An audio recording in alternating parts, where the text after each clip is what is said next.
Hi students. Okay, so I hope all of you saw the last lecture on the residential status of an individual. Okay, so in the last lecture we discussed related to the conditions of the residential status of an individual. Okay, so there were the two conditions. Which are those two conditions? The basic conditions as well as the additional conditions. Okay, so on that basis we can know the individual's status of India. Okay, so now the basic conditions, which are those basic conditions. Okay, so the basic condition is what? He or she is India for a total period of 182 days or more during the previous year. During the previous year. So this is what first basic conditions. And what's the second conditions? The second condition is what? He or she is India for a total period of 60 days or more during the previous year, and the 365 days or more during the 4 years to preceding to previous year. Okay, so this is the second basic conditions. Okay, so there are two additional conditions also there. Okay, so which are those additional conditions? The first one is what? He is in a resident in India for at least 2 years. Okay, at least 2 years out of 10 years preceding to previous years. Okay, preceding to previous years. So this is the first additional conditions. And what's the second additional conditions? He is in India for a period of 730 days or more during the 7 preceding to previous years. Okay, so these are the additional conditions. Okay, so on these conditions we can know the residential status of individuals. Okay, so now how to recognize the ordinary resident? Okay, how to recognize the ordinary residents? So ordinary resident purpose satisfying any one of the basic conditions.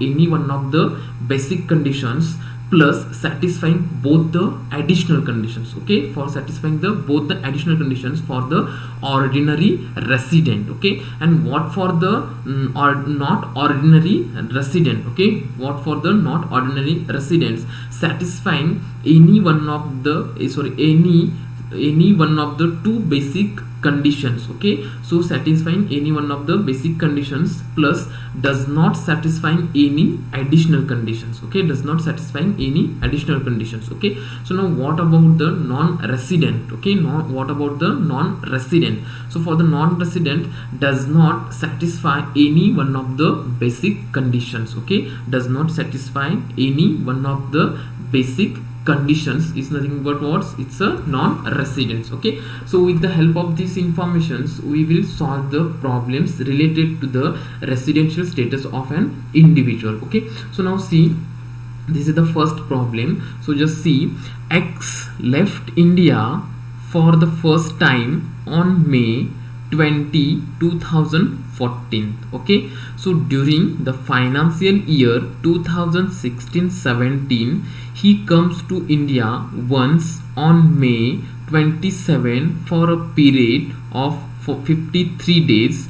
Determine his residential status for the year 2017-18. Okay, so now see, this is the problem. It will come for the 2 marks. Okay, like this it will come for the 2 marks. It's very easy to ascertain the residential status of an individual. Okay, so now see, this is the X person. Okay, so this X person left India for the first time. Okay, he went from the India from the first time on 20th May 2014. Okay, on 20th May 2014. Okay, so first of all keep in mind the residence financial years. Okay, so in this financial years we have to ascertain the residential status of an individual. Okay, of this X person. Okay, so this is the financial year 17-18. So what will be the previous year for this year? Okay, so the previous year will be the 16-17. Okay, the 16-17 will be the previous year. Okay, and so this is the financial year. Okay, 17-18 is the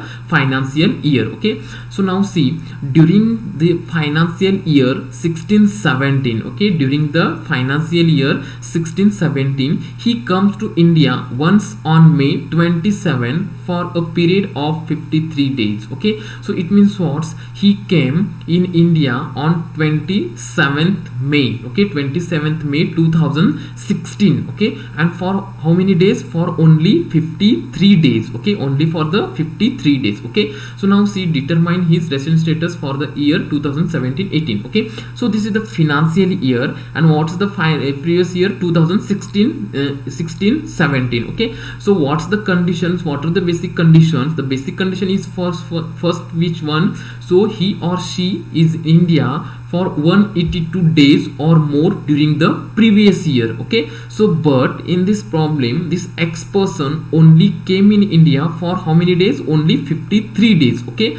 So no one will be, the basic condition will be the fulfilled, okay. So that's why he is not resident in India, okay. So now see, since X comes to India only for 53 days during 2016-17, okay. So it means he does not satisfy any of the basic conditions, therefore he is the non-resident in India during the assessment year 2017-18, okay.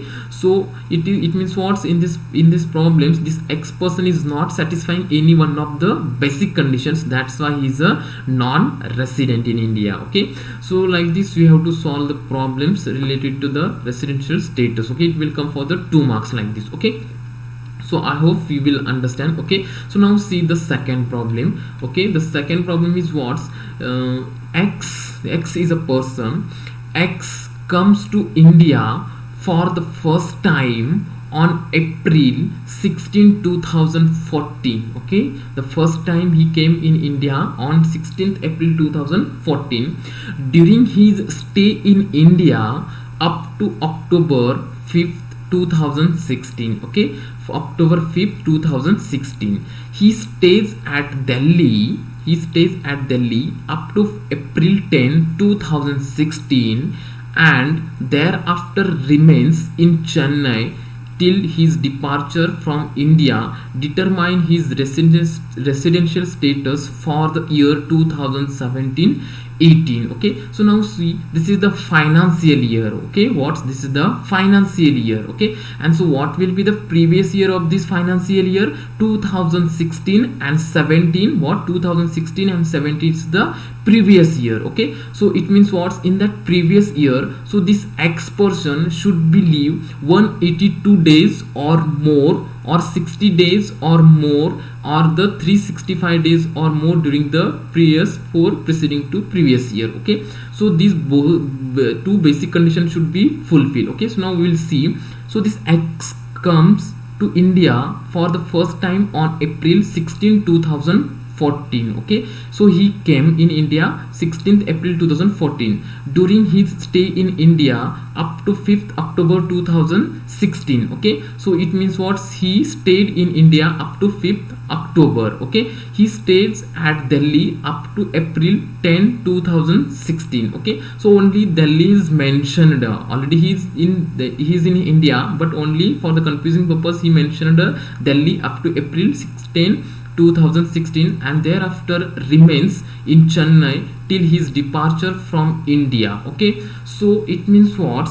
So this what will be the financial year of the previous year, okay. So this is the financial year 2017-18, okay. So its previous year is what? 2016-17, okay. So this 16-17, it starts from 1st April, okay.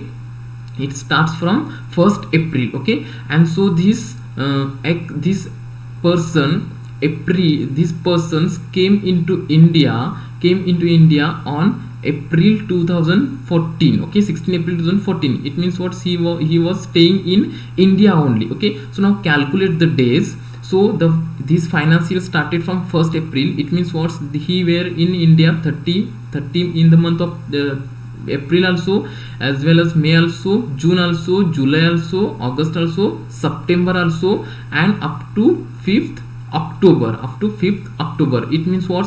Calculate the total dates, okay. So the calculate the total is 182 188 days there he were in India. Okay, so it means what, anyone will be the satisfy the basic conditions. Okay, so as well as in the previous year 2016-17 he were in India 188 days, as well as previous to preceding year 15-16 365 days, as well as the 14-15 to 31 days. Okay, so it means what, it's satisfying the which conditions, the basic conditions as well as the additional conditions. It means what, therefore he is resident but not ordinary residents. Okay, so this is the residential status of these X persons. Okay, so therefore he is resident but not ordinary residents. Okay, so I hope you understand this problem. Okay, so if you not understand, you can contact me, I will help you. Okay, so thank you.